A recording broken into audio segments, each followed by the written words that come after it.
Hi, friends. Sometimes I just look around and think, what can I make with what already here?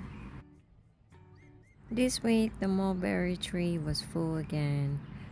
Not just berries, but those soft green leaves that sway every time the wind picked it up, and it felt like an invitation. So I say yes, and this little loaf is the result.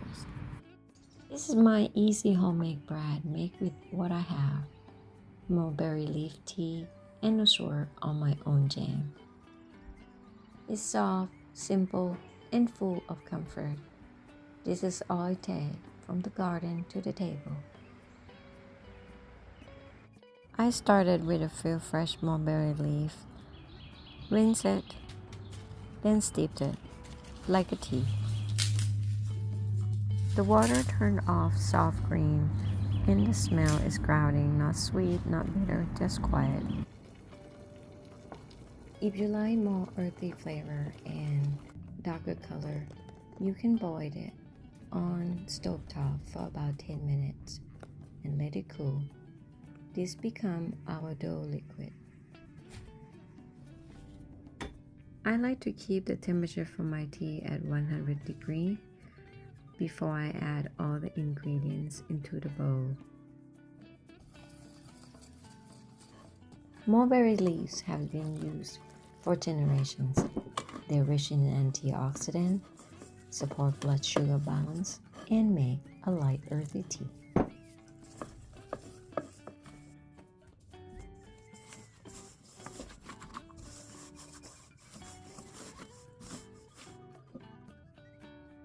I use this tea instead of plain water to add something good into my bread.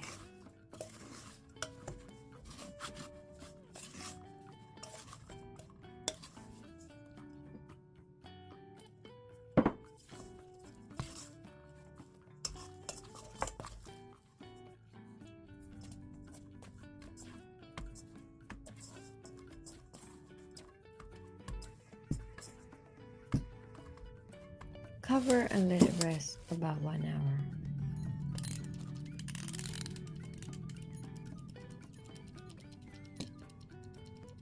Mulberries, rich in iron, antioxidant, and gentle on digestion.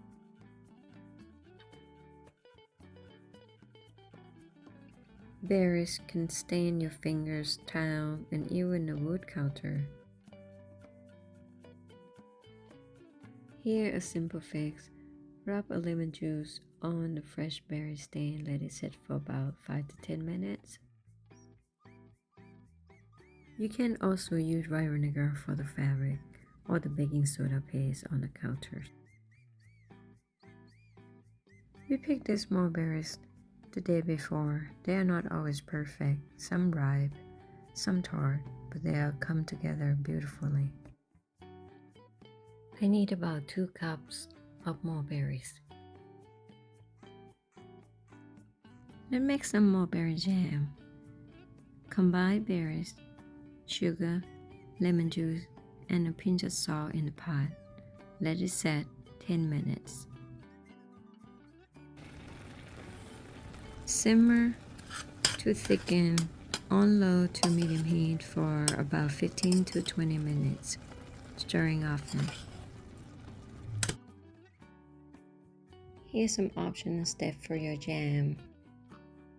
If you like it smooth or chunky.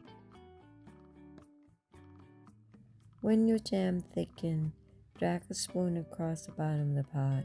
If it leaves a line, this is a simple way to tell your jam is done.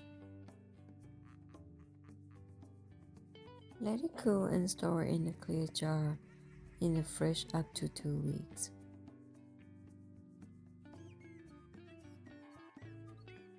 Next, let's shape the bread. Flour the surface. Once the dough was ready, I roll it out gently and spoon it some of the jam across it.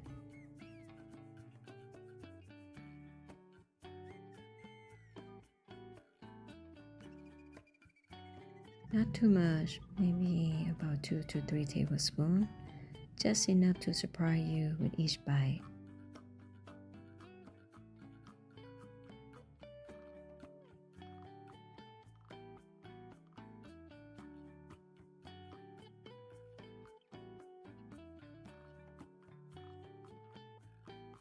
Then I roll it up to a log, tuck both ends, close the seam, and put it into the pans and let it rise again.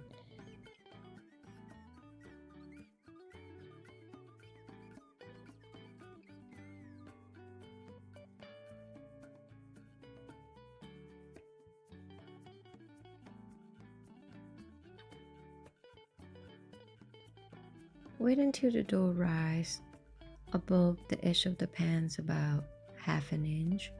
Time to turn on the oven.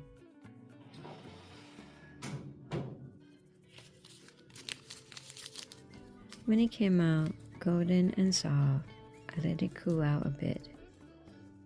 I rubbed the butter over the top to soften the crust.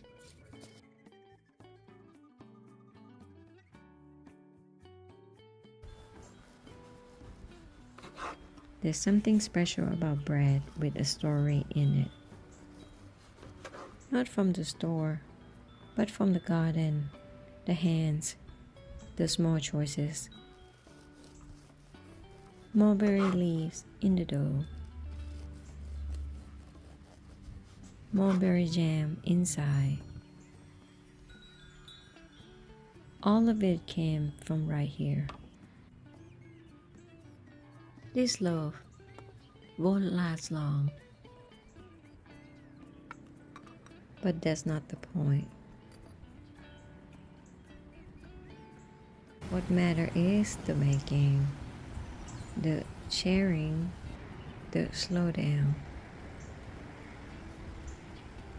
So if you got something growing near you, even a handful of berries, maybe it's time to bake and a little story of your own. If you have more berries than you can use, don't worry, they freeze beautifully. Lay them flat, then store in the bag for smoothies, syrups, or more jams later. Mulberry is gift that keeps giving. You can steep the leaves for the calming tea, bake them into breads like this, or even make vinegar. Even one loaf can bring joy. Bake with love, use what grows around you, and save the rest for another day. And for me, every time I do this, thanks for watching.